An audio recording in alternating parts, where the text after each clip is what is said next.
Section F1, the distance and midpoint formulas. If we're trying to locate points on a plane, we're going to use two perpendicular number lines. Perpendicular meaning that they cross at a 90-degree angle, so technically there does exist a 90 between these two lines. These two things are called axes, and they cross at the origin. The origin is the ordered pair 0, 0.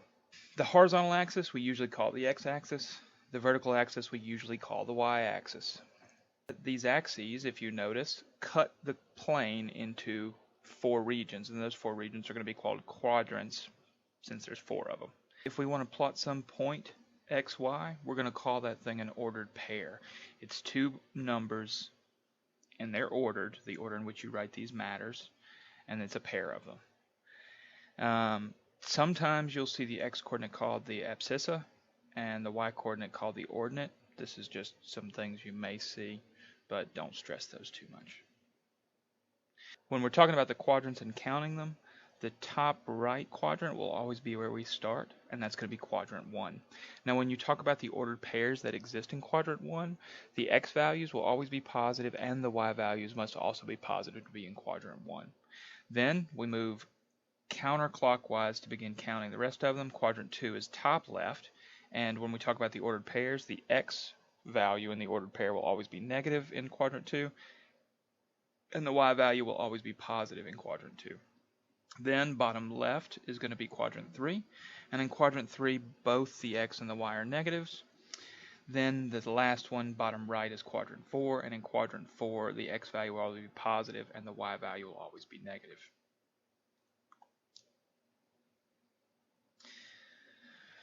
Now let's just do some practice. Let's graph and label the points. I'm going to label these with some letters to keep myself on track, just to label them easier. I'm going to call this point A, point B, point C. So if we want to graph and label the points, remember that all ordered pairs are of the form x, y.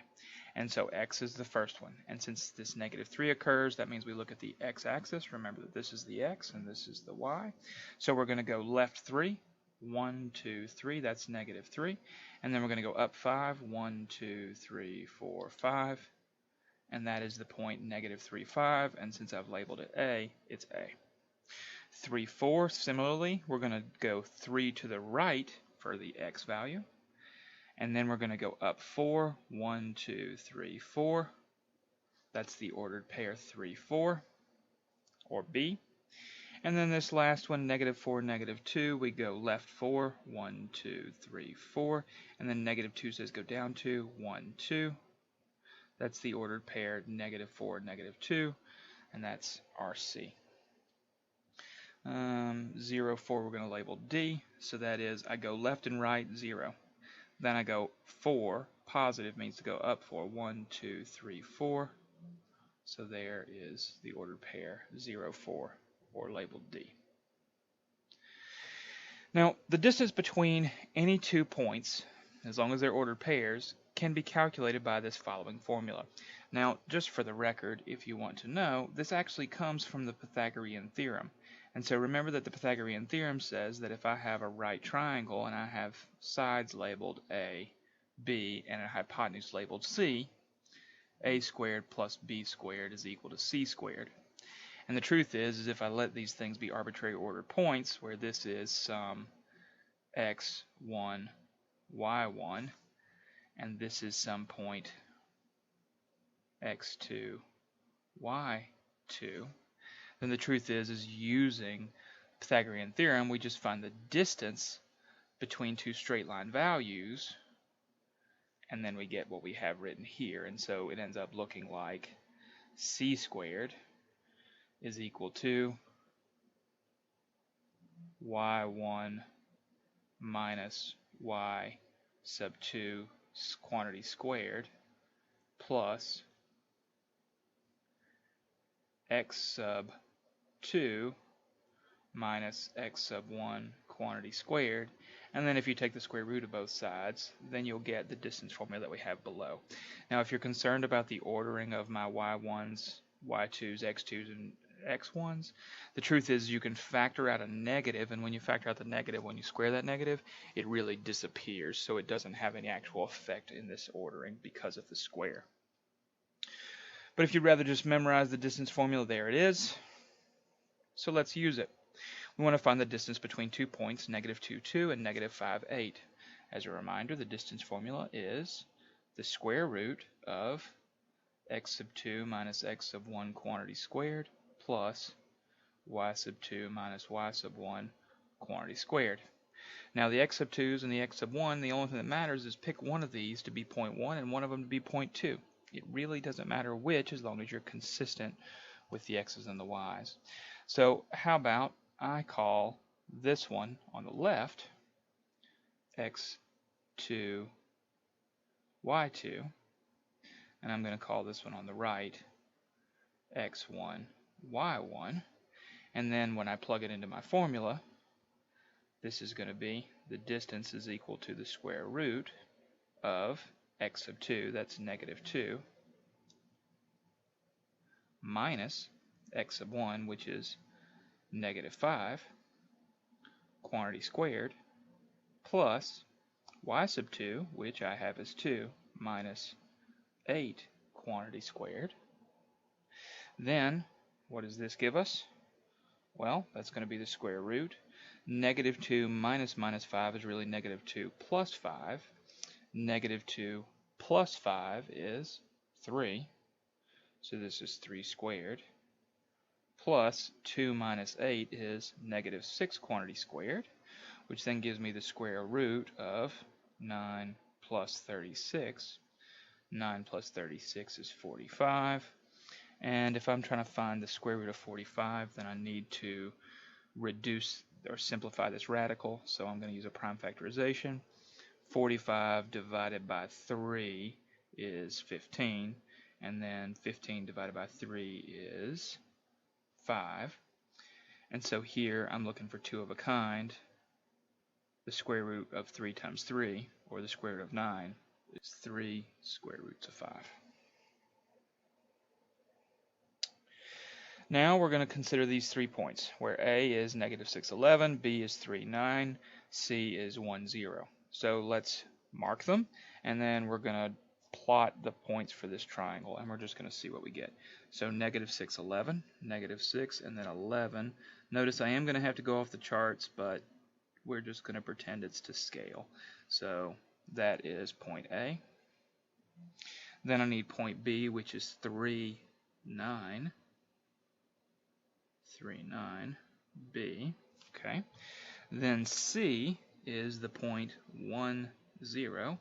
So right 1 and up none. All right. For the record, notice that now we do have a triangle. I'm going to pretend that I can draw a straight line so we can see that this thing is a triangle. There we are. All right. Well, now we want to find the length of each side of the triangle. So if I want to find the length of each side of the triangle, I need to find the length AC, AB, and BC. Okay, so let's find these. So the first one is if I have the distance for AB, and I'm just going to label it AB, that's equal to the square root of -6 minus 3 quantity squared plus 11 minus 9 quantity squared. And so notice that I'm working with this A and this B set, and I let A be my second point and B be my first point to make this work out. Then I'm going to get the square root of -9 minus 3 is, -6 minus 3 is -9 quantity squared, plus 11 minus 9 is 2 squared, which then gives me the square root of 81 plus 4, which is the square root of 85. Then we do need to see if this thing will simplify, but what will happen if I break it down into a factor tree? 85 divided by 5 is 17. And since that's the case, 17 being prime and 5 being prime, this thing is completely reduced, so that is the distance of leg AB. Now let's find BC. the length of BC is going to be the square root of 3 minus 1 quantity squared plus 9 minus 0 quantity squared, which then gives us the square root of 2 squared plus 9 squared, which gives us 4 plus 81, again, which is the square root of 85, and via our previous discussion, that is reduced as much as it'll be. So square root of 85 is the length of BC. Now I need to find the length of AC. Alright, so the length of AC is going to be the square root of negative 6 minus 1 squared plus 11 minus 0 squared, which I get to be the square root of negative 7 squared, quantity squared, plus 11 squared, which is the square root of 49 plus 121, which I get to be the square root of 170. Now, question then becomes, will 170 reduce? If you do a prime factorization, you'll find out that it will not, namely because the prime factorization is 2 times 5 times 17. And since these are all relatively prime factors, there's no way to reduce this square root. Alright, so we found all our distances. Done. Now we need to verify that the triangle is a right triangle. But let's think about this a moment. How can we verify that it's a right triangle? Well, there's a handful of ways, but one way would be to just use the Pythagorean theorem. Since we talked about it just a few moments ago, how about a squared plus b squared equals c squared, and we'll check it. But be smart about this.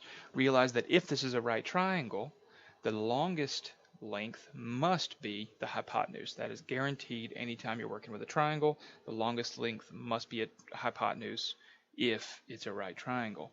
And so my A and my B are going to be AB, BC, and then AC is actually C. So let me write down what I just said. I'm going to assume that AC is the hypotenuse. So that is, what is AB squared plus BC squared? And how does that compare to AC squared? Well, AB is root 85. So root 85 squared. BC is root 85 and then squared. And so if we were to calculate this, well, square root undoes square, and so this is really 85 plus 85. And 85 plus 85 is 170. Okay, well now let's check what is AC squared. AC squared is the square root of 170 squared, but the square root of 170 squared is 170. And notice that they work, and so these things prove that this is a right triangle, where very specifically our right angle occurs opposite the hypotenuse, which is AC. Well, now we need to find the area of this triangle. Now you may have to orient the triangle, as in you may have to turn it, lay it on a flat side, and I would say use the right angle as a bottom right or left hand corner. And then remember that the area of a triangle is equal to 1/2 the base times its height. But for this triangle, where a base is going to be either AB or BC, it's really your choice. But then the height is the other one. Either way, this gives us 1/2 root 85 times root 85, which is really the same thing as root 85 squared. So this is really 1/2 of 85, which is then 85 halves.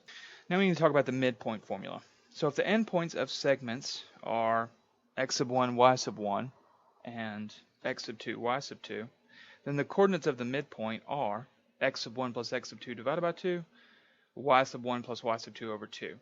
Now, how do I remember all these formulas? Well, I remember the distance formula because of the Pythagorean theorem. I remember the midpoint formula because you're really just averaging the x's and you're averaging the y's. That's it. You add up the two x values, divide by 2, add up the two y values, divide by 2, you get a new ordered pair, and that ordered pair is the location of the middle of some line segment.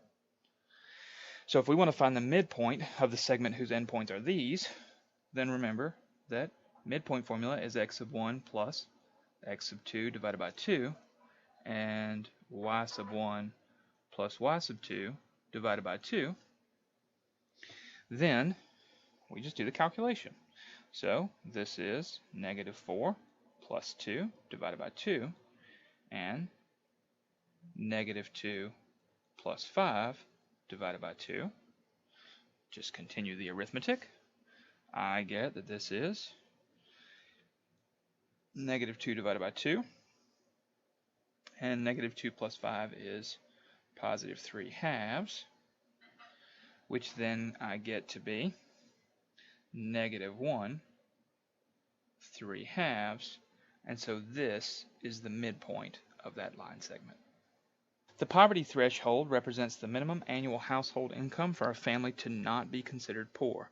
In 1995, the poverty threshold for a family of 4 with 2 children under the age of 18 was $15,604.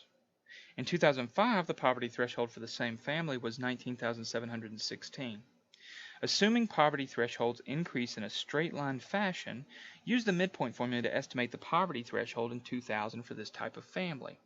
Well, just to get us on track, realize that we have an x ordered pair, so I'm going to call this x sub 1, corresponding to its output, which is my y sub 1, and then 2005 would be my x sub 2, and 19,716 would be my y sub 2. And so really what this ends up looking like is 2005 plus 1995 divided by 2,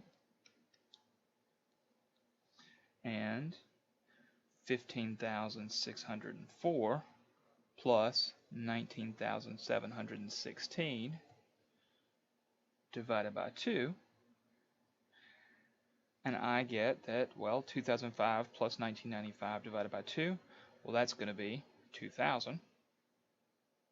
And then if I add 15,604 to 19,716, and then I divide whatever that number is divided by 2, I get 17,660. And so really, all we wanted was, what would this amount be if it were the year 2000?